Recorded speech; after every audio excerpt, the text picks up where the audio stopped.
ಬಾಯಲ್ಲಿಟ್ಟರೆ ಕರಗುವಂತಹ ರವೆ ಲಡ್ಡು ಮಾಡಬೇಕಾ? ಹಾಗಿದು ಹೊಸ ರುಚಿ ಮತ್ತು ತುಂಬ ಸ್ಪೆಷಲ್ ಆಗಿರುತ್ತೆ. ಈ ಸಲ ಹಬ್ಬಕ್ಕೆ ಈ ಡಿಫ್ರೆಂಟ್ ಆಗಿರುವ ರವೆ ಲಡ್ಡು ಒಮ್ಮೆ ಟ್ರೈ ಮಾಡಿ. ಇಂಥವರು ಮತ್ತಿದನ್ನೇ ಮಾಡಿಸಿ ತಿಂತಾರೆ. ಈ ಒಂದು ಡಿಫ್ರೆಂಟ್ ಆಗಿರುವ ರವೆ ಲಡ್ಡು ನೀವು ಎಂದಿಗೂ ತಿಂದಿರದ ರುಚಿ ಇದು.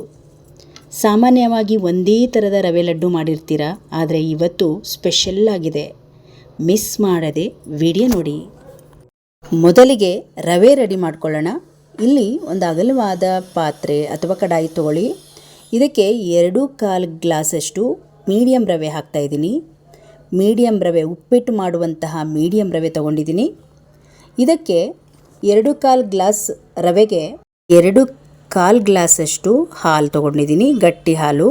ಇದಕ್ಕೆ ನೀರು ಸ್ವಲ್ಪನೂ ಕೂಡ ಮಿಕ್ಸ್ ಮಾಡಬಾರ್ದು, ಬರೀ ಹಾಲಲ್ಲೇ ಇದನ್ನು ಕಲಿಸ್ಕೋಬೇಕು. ನಾವು ದೋಸೆ ಮಾಡ್ತೀವಲ್ಲ ಅಥವಾ ರವೆ ರೊಟ್ಟಿ ಮಾಡುವಾಗ ಹೇಗೆ ಕಲಿಸ್ಕೋತೀವಿ ಹಿಟ್ಟನ್ನು, ಅದೇ ರೀತಿಯಾಗಿ ಕಲಿಸ್ಕೋಬೇಕು. ನೋಡಿ, ಇವಾಗ 2/4 ಗ್ಲಾಸ್ ಹಾಲು ಕರೆಕ್ಟಾಗಿದೆ. ಈ ಹದದಲ್ಲಿದ್ದರೆ ಸಾಕಾಗುತ್ತೆ.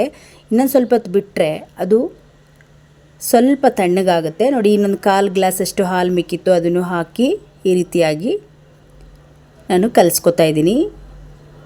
1-2 ನಿಮಿಷ ಬಿಟ್ಟರೆ ಇನ್ನೂ ಸ್ವಲ್ಪ ಗಟ್ಟಿಯಾಗುತ್ತೆ. ಹಾಗಾಗಿ ಈ ಹದದಲ್ಲಿ ಸಾಕಾಗುತ್ತೆ. ಇದನ್ನು ಚೆನ್ನಾಗಿ ಒಂದು ರೌಂಡ್ ಕಲಸಿ 10 ನಿಮಿಷ ಪಕ್ಕದಲ್ಲಿ ಒಂದು ಪ್ಲೇಟ್ ಮುಚ್ಚಿ ಎತ್ತಿಟ್ಬಿಡೋಣ. ರವೆ ನೆನೆಯೋದ್ರೊಳಗಾಗಿ ಸಕ್ಕರೆಯನ್ನು ರೆಡಿ ಮಾಡ್ಕೊಳ್ಳೋಣ.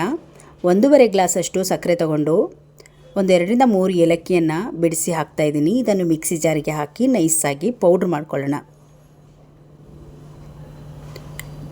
ನೋಡಿ, ಇವಾಗ ಪೌಡ್ರ್ ರೆಡಿ ಮಾಡಿಕೊಂಡು ಪಕ್ಕದಲ್ಲಿ ಇಟ್ಕೊಳ್ಳೋಣ. ನೋಡಿ, ಇವಾಗ ಈ ಥರ ನೈಸ್ ಆದರೆ ಸಾಕಾಗುತ್ತೆ, ತರಿ ಆಗಬಾರ್ದು. ಈಗ ಇದನ್ನು ಒಂದು ಬೌಲಿಗೆ ಹಾಕ್ಕೊಳ್ಳೋಣ.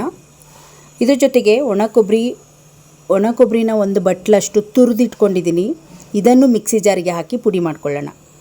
ಇದು ನೈಸಾಗಿರುವ ಲಡ್ಡಾಗಿರೋದ್ರಿಂದ ಪ್ರತಿಯೊಂದನ್ನು ನೈಸಾಗೇ ಇರಬೇಕು. ಈಗ ಇದನ್ನು ಪೌಡ್ರ್ ಮಾಡ್ಕೊಳ್ಳೋಣ. ಈಗ ನೋಡಿ, ಸಕ್ಕರೆ ಪುಡಿ ಮತ್ತು ಕೊಬ್ಬರಿ ಪುಡಿ ರೆಡಿ ಆಯಿತು. ಈಗ ಈ ಹಿಟ್ಟು ಕೂಡ, ಅಂದರೆ ರವೆ ಕಲಸಿರುವ ಒಂದು ಹಿಟ್ಟು ಕೂಡ ರೆಡಿ ಇದೆ. ಇದನ್ನು ಇವಾಗ ರೊಟ್ಟಿ ಮಾಡ್ಕೊಳ್ಳೋಣ. ತವ ಬಿಸಿ ಇದೆ ನೋಡಿ.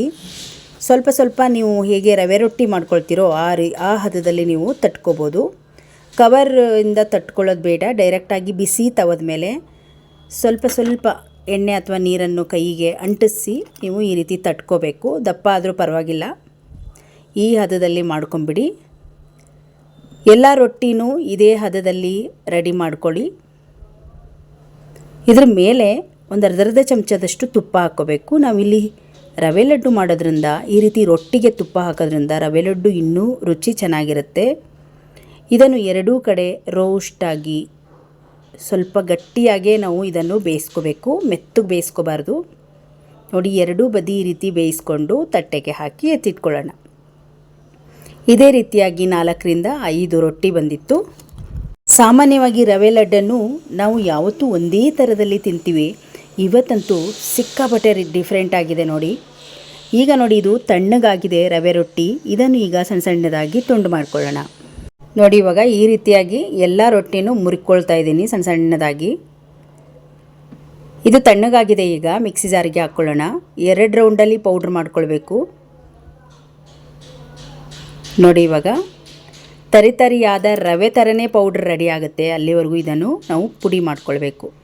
ಈಗ ನೋಡಿ, ಮತ್ತದೇ ಕಡಾಯಿ ತಗೊಂಡು ಪೌಡ್ರ್ ಮಾಡಿರುವ ಈ ರವೆ ರೊಟ್ಟಿಯನ್ನು ಹಾಕ್ತಾಯಿದ್ದೀನಿ. ನೋಡಿ, ಇಷ್ಟು ರವೆ ಆದರೆ ಸಾಕಾಗುತ್ತೆ. ಎಷ್ಟು ಚೆನ್ನಾಗಿ ಮೆತ್ತಗೆ ಬಂದಿದೆ ನೋಡಿ.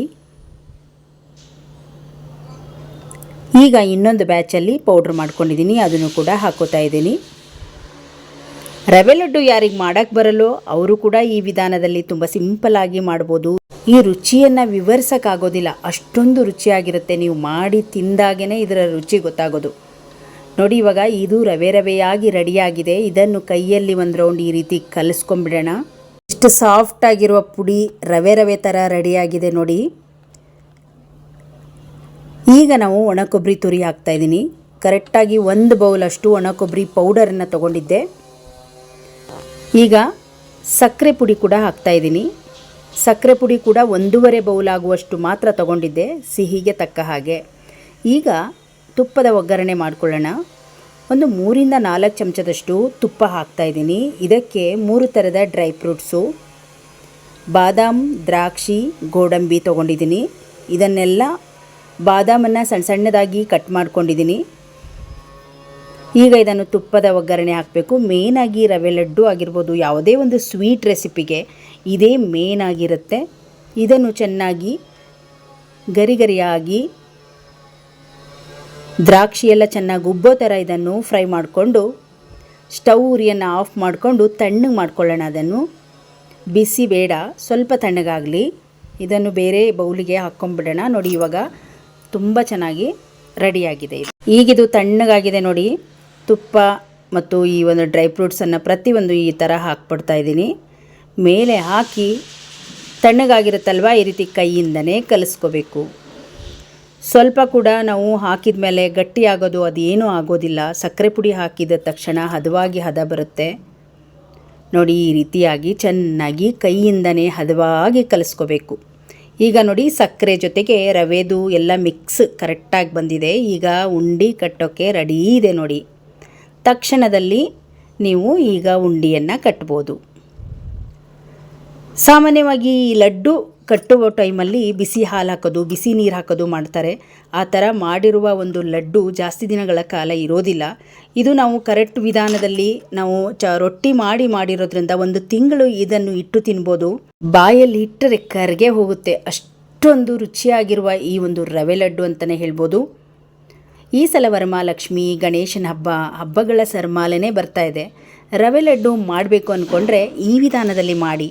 ತಿಂದವರಂತೂ ಮತ್ತೆ ಮತ್ತೆ ಇದನ್ನೇ ಮಾಡಿಸಿ ತಿಂತಾರೆ. ಅಷ್ಟೊಂದು ರುಚಿಯಾಗಿರುವ ಈ ಲಡ್ಡು ನೋಡಿದ್ರಲ್ಲ ಸ್ನೇಹಿತರೆ, ತುಂಬ ಸಾಫ್ಟಾಗಿರುವ ಬಾಯಲ್ಲಿಟ್ಟರೆ ಕರಗುವಂತಹ ಈ ರವೆ ಲಡ್ಡು ಡಿಫ್ರೆಂಟ್ ವಿಧಾನದಲ್ಲಿ ತುಂಬ ಸ್ಪೆಷಲ್ಲಾಗಿ ಇವತ್ತು ಈ ವರಮಹಾಲಕ್ಷ್ಮಿಗೆ ನೀವು ಕೂಡ ಮಾಡ್ಕೋಬೋದು. ಈ ವಿಡಿಯೋ ಮಿಸ್ ಮಾಡದೆ ನೋಡಿ. ಇವತ್ತಿನ ವಿಡಿಯೋ ನಿಮಗೆ ಇಷ್ಟ ಆಯ್ತು ಅಂದ್ಕೊಂಡಿದ್ದೀನಿ. ಇಷ್ಟ ಆದರೆ ಒಂದು ಲೈಕ್ ಮಾಡಿ, ಈ ವಿಡಿಯೋವನ್ನು ಶೇರ್ ಮಾಡಿ.